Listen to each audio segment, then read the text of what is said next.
Hello everyone. இது உங்கள் mister scientist. Last வீடியோவில் +2 பயாலஜி குரூப் முடிச்சுட்டு மெடிக்கல் ஃபீல்டில் படிக்கணுன்றவங்களுக்கு எவ்வளோ கோர்சஸ் இருக்குது அப்படின்னு சொல்லிட்டு நம்ம டீட்டெயில்டாக பார்த்தோம்.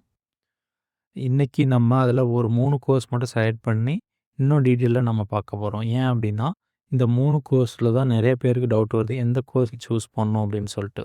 ஸோ அதில் first B Pharm, bachelor of pharmacy. இது பார்த்திங்கன்னா 4 இயர் கோர்ஸ். இது ஃபுல் அண்ட் ஃபுல் மெடிசன், அதாவது மருந்து பற்றின படிக்கிற படிப்பு. மருந்து எப்படி கண்டுபிடிக்கிறாங்க, எப்படி இதை தயாரிக்கிறாங்க, தயாரிச்சுட்டு எப்படி இதை பேஷண்ட்க்கு கொடுக்குறாங்க, பேஷண்ட் கொடுத்ததுக்கப்புறம் எப்படி வேலை செய்யுது அப்படின்னு சொல்லிட்டு தரவாக மருந்து பற்றின படிக்கிற படிப்பு தான் இது.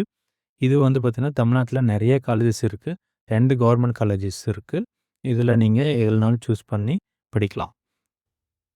அடுத்து பார்த்திங்கன்னா பிபிடி, பேச்சுலர் ஆஃப் ஃபிசியோதெரபிஸ்.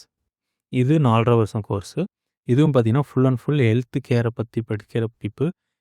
எக்ஸசைஸ் மூலம் எப்படி நம்ம நோயை க்யூர் பண்ணுறது அப்படின்னு சொல்லிட்டு டீட்டெயில்டாக 4.5 வருஷம் படிக்கிற படிப்பு தான் இது. இது நிறைய ப்ரைவேட் காலேஜஸ் இருக்குது. அடுத்து பார்த்திங்கன்னா பிஎஸ்சி நர்சிங். இதுவும் 4 வருஷம் கோர்ஸு. இது ஃபுல் அண்ட் ஃபுல் ஹாஸ்பிட்டலில் ஒர்க் பண்ணுற மாதிரி இருக்கும்.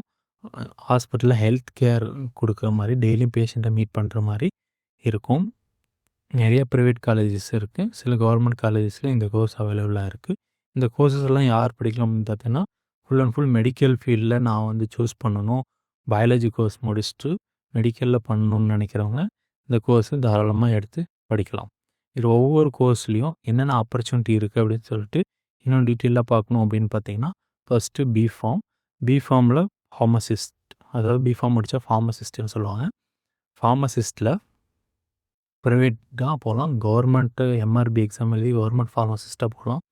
ட்ரக் இன்ஸ்பெக்டர் எக்ஸாம் எழுதி அதாவது central government, state government exam முடிச்சுட்டு நம்ம ட்ரக் இன்ஸ்பெக்டராக போகலாம். ரிசர்ச்சில் ப்ரீ கிளினிக்கல், கிளினிக்கல் ரிசர்ச்சாக போகலாம். அப்புறம் ஃபார்மா கம்பெனியில் நிறையா டிபார்ட்மெண்ட் இருக்குது. கியூஏ, கியூசி, மேனுஃபேக்சர், ப்ரொடக்ஷன், அந்த மாதிரி நிறைய டிபார்ட்மெண்ட்லேயும் நம்ம போகலாம். அப்புறம் டீச்சிங்லேயும் நம்ம போகலாம். அடுத்து பார்த்திங்கன்னா இது மேலே படிக்கணும் அப்படின்னாலும் எம்ஃபார்ம், பிஹெச்டி, அப்புறம் ஃபார்ம் டி, இந்த மாதிரி ஆப்ஷன்ஸ் எல்லாம் நமக்கு தாராளமாக இருக்குது. அடுத்து பிபிடி, இது ஃபிசியோதெரபிஸ்ட். இதை முடித்தா ஃபிசியோதெரபிஸ்ட். ஸோ இதில் என்னென்ன ஆப்பர்ச்சுனிட்டினா, ஸ்போர்ட்ஸ் தெரபிஸ்ட்டாக போகலாம். அப்புறம் மறுவாழ்வு ஸ்பெஷலிஸ்ட்டாக, ஒவ்வொரு டிசீஸ்க்கும் ஒவ்வொரு ஸ்பெஷலிஸ்ட் இருக்குது. அது நம்ம தனியாக நம்ம லேர்ன் பண்ணிட்டு போகலாம். ப்ரைவேட்டாக கிளினிக் கூட வச்சுக்கலாம். ரிசர்ச்லேயும் போகலாம். அப்புறம் டீச்சிங்லேயும் நமக்கு இன்ட்ரெஸ்ட் இருந்தால் டீச்சிங்லேயும் போகலாம். இது மேலே படிக்கணுன்னாலும் எம்பிடி, பிஹெச்டி அப்படின்ற ஆப்ஷன்ஸும் இருக்குது. அடுத்து பார்த்திங்கன்னா பிஎஸ்சி நர்சிங். இது ப்ரைவேட்டு ஹாஸ்பிட்டல்லையும் கவர்மெண்ட் ஹாஸ்பிட்டல்லையும் எக்ஸாம் எழுதி நம்ம போகலாம்.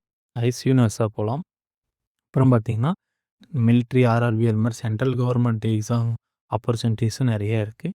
ஓவர்சீஸ், அதாவது வெளிநாட்லேயும் நிறைய ஆப்பர்ச்சுனிட்டிஸ் இருக்குது. அடுத்து பார்த்திங்கன்னா அகாடமிக், அதாவது டீச்சிங்லேயும் இதில் போகணுன்னா போகலாம்.